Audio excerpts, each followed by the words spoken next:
बसमिल्लाहिर्रहमानिर्रहीम। एक अहम मसले की तरफ तवज्जो दिलाना चाहता हूँ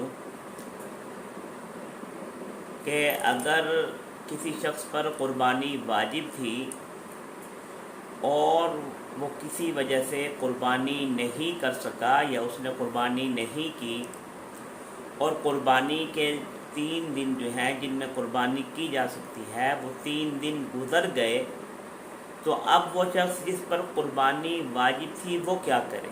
क़ुरबानी के जो 3 दिन थे वो गुज़र गए, क़ुरबानी भी उस पर वाजिब थी, वो क़ुरबानी नहीं कर सका या उसने जानबूझकर क़ुरबानी नहीं की, तो अब उसके लिए हुक्म क्या है।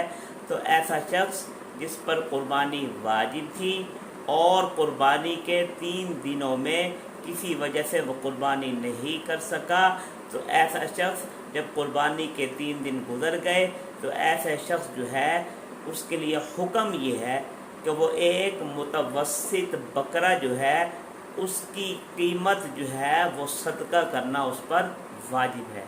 एक मुतवस्सित बकरे की कीमत सदका करना उस शख्स पर वाजिब है। ये उस शख्स के लिए है जिस पर क़ुरबानी वाजिब थी और उसने क़ुरबानी नहीं की। अब क़ुरबानी के 3 अय्याम गुज़र गए, 3 यौम गुज़र गए, तीनों दिन गुज़र गए, तो ऐसा शख्स मुतवस्सित बकरे की कीमत सदका करेगा और ये उसके लिए वाजिब है, ज़रूरी है।